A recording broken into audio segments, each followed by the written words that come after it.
Asal menikah itu adalah poligami. Antum lihat firman Allah, "Fankihu ma thaba lakum minan nisa'i masna." Enggak ada wahid, enggak ada. Jadi asalnya nikah itu apa? 2.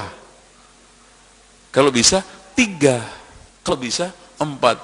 Fa in khiftum alla ta'dilu, kalau kamu takut tidak bisa berbuat adil, fawahidatan, jadi nikah satu itu nikah ketakutan. Ini nas, loh, anak enggak ada, sahih enggak? Nasnya begitu kan? Fa in khiftum bila tak. Makanya laki-laki yang istrinya cuma satu itu klub takwa, takut istri tua. Assalamualaikum warahmatullahi wabarakatuh, teman-teman sekalian. Alhamdulillah kita bisa ketemu lewat channel yang sangat sederhana ini. Mudah-mudahan nikmat Allah selalu diberikan kepada kita sekalian. Teman-teman sekalian, seperti video yang telah kita cuplik di depan, bahwa kita akan membahas tentang apakah pernikahan itu sesungguhnya hukum asalnya monogami atau poligami. Di awal, di dalam videonya bisa kita perhatikan Ustadz Zainal Abidin, seorang Ustadz Wahabi, karena berpijakan kepada guru-gurunya, yakni Ustadz Wahabi seperti Syekh Utsaimin, Abdul Aziz bin Bas, kemudian Syekh Hasan Ali Salman, Ustadz Wahabi ini di dalam kitabnya, dan sudah kita rujuk memang pendapat beliau-beliau adalah hukum asal pernikahan adalah poligami, berpijak pada firman Allah, fankihu ma thaba lakum minan nisa'i masna wa thulatha wa ruba. Jadi nikahlah di antara wanita-wanita yang baik 2, 3 atau 4. Ini sudah kita rujuk. Jadi kalau yang dimaksud apakah ini benar-benar, kalau memang itu dari rujukan Ustadz Wahabi. Nah, pada saat ini kita akan padukan, atau lebih tepatnya akan kita cari perbandingannya bagaimana kemudian Madzhabul Arba'ah berpendapat. Nah, Madzhab Hambali kemudian Madzhab Syafi'i ini yang sudah kita cek ya, ini semuanya tidak berpendapat bahwa hukum asal pernikahan adalah poligami, tapi justru sunnahnya adalah satu orang. Jadi kita bisa buka kitab Al-Insaf umpama Hambali juz 8 halaman 16, kemudian pendapat Syekh Al-Bahuti, di sana juga disebutkan wa yusannu nikahu wahidatin li anna ziyada 'alaiha ta'ridun lil muharram. Jadi nikah itu sunahnya satu istri, karena kalau lebih dari satu istri, kata beliau, ini berpotensi akan terjadi hal-hal yang kemudian haram, diantaranya tidak bisa adil, terlantarnya anak, dan lain sebagainya.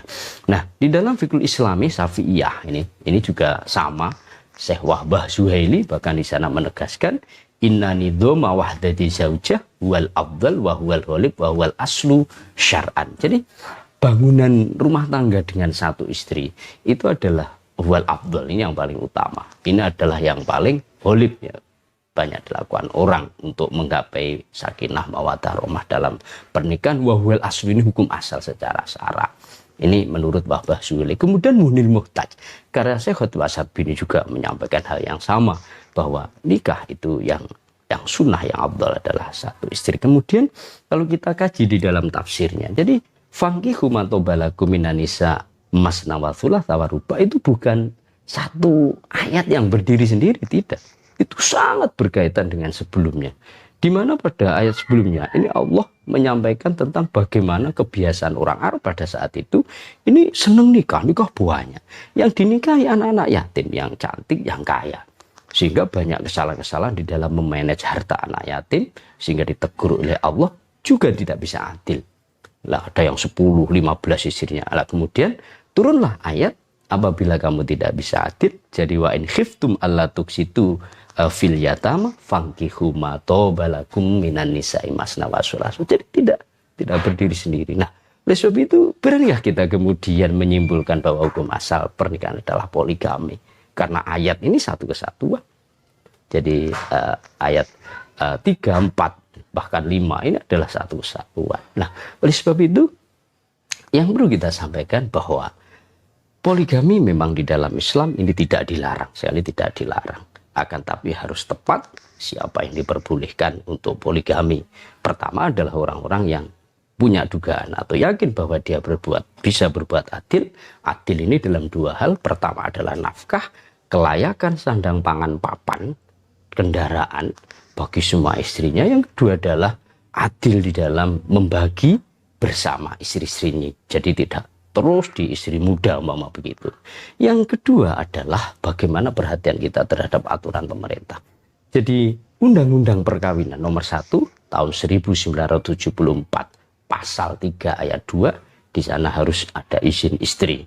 Kemudian apalagi kalau kita gabung dengan Undang-Undang PNS ya.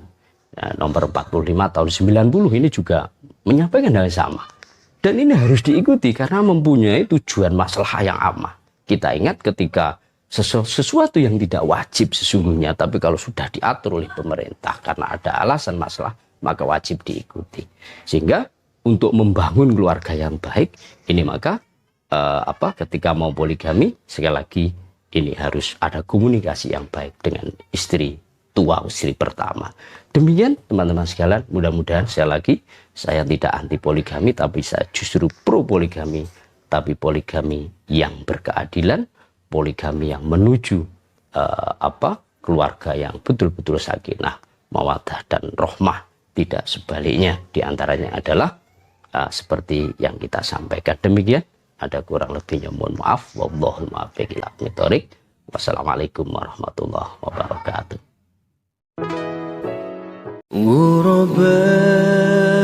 غرباء